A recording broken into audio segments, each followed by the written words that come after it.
सबसे पहले तो मैं पूरे देशवासियों का बहुत बहुत धन्यवाद कहना चाहती हूँ। आप मीडिया पर्सन्स का भी, क्योंकि आप लोग ही हम लोगों को इतना through out the journey wrestling में आपने सपोर्ट किया है। तो मैं उम्मीद करती हूँ कि मैं आपकी उम्मीदों पे खरा उतरूँ बिल्कुल। और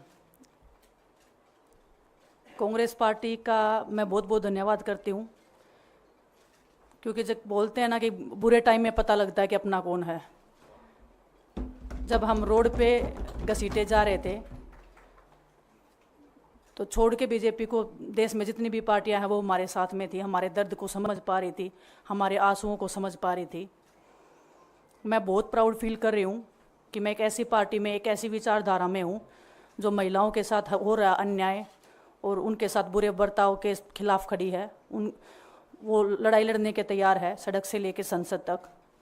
और मैं विश्वास दिलाती हूँ पूरे देशवासियों को कि जो मेहनत, जो लगन से हमने रेसलिंग में काम किया है, हम चाहते हैं कि देश के हर एक नागरिक को जो दर्द, जो तकलीफ़ हमने झेली है, खासकर महिलाओं के लिए, हर एक उस महिला के साथ में हम खड़े हैं जो अपने आप को लाचार, अपने आप को बेबस समझती है।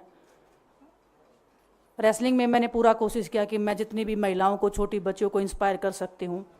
मैं चाहती तो मैं जंतर मंतर पे रेसलिंग छोड़ सकती थी, और सभी लोग भी मान रहे थे, पूरा देश इस चीज़ पर विश्वास कर रहा था, क्योंकि बीजेपी आईटी सेल ने उस चीज़ को साबित करने की कोशिश की थी कि हम चले हुए कारतूस हैं, हम ख़त्म हो गए हैं, हम पॉलिटिक्स कर रहे हैं।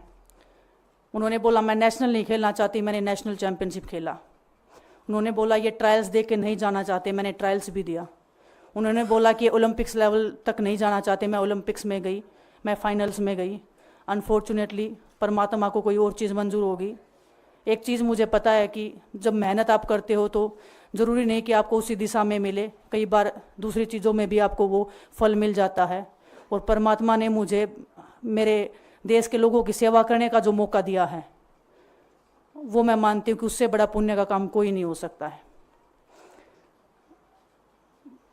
मेरे लिए बहुत प्राउड की बात है। एक मैं नई पारी की शुरुआत कर रही हूँ आज से।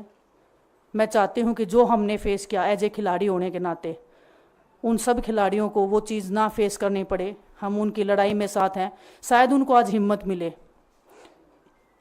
कि जो पार्टियां पावर में रहती हैं शायद वो साथ में नहीं खड़ी हों, लेकिन उनके बहन भाई हैं जो उनके साथ में खड़े हैं। और उन्हें पता है स्पोर्ट्स में कितना गलत होता आया है, नहीं बोल पाते हैं खिलाड़ी। आप हमसे देख लो, बजरंग के ऊपर डोप का बैन लगा दिया 4 साल का, सिर्फ किसी लिए कि सिर्फ उन्होंने आवाज़ उठाई थी हमारे साथ बैठ के। तो उसका भुगतान हम कर रहे हैं, आज तक कर रहे हैं, लेकिन हम डरेंगे नहीं, पीछे नहीं हटेंगे। जो लड़ाई थी वो जारी है, ख़त्म नहीं हुई है। कोर्ट में हमारा केस चल रहा है, वो लड़ाई भी हम जीतेंगे, ज़िंदगी की जंग भी हम जीतेंगे। खेल में जैसे हमने कभी हार नहीं मानी है, तो हम इस नए प्लेटफॉर्म पे जो आ रहे हैं, देश की सेवा का भाव, और सिर्फ बोलने तक सीमित नहीं रहेगा ये। हम दिल से हमने खेल किया है और दिल से हम ये काम करेंगे, जी जान से मेहनत करेंगे, अपने लोगों के बीच में रहेंगे।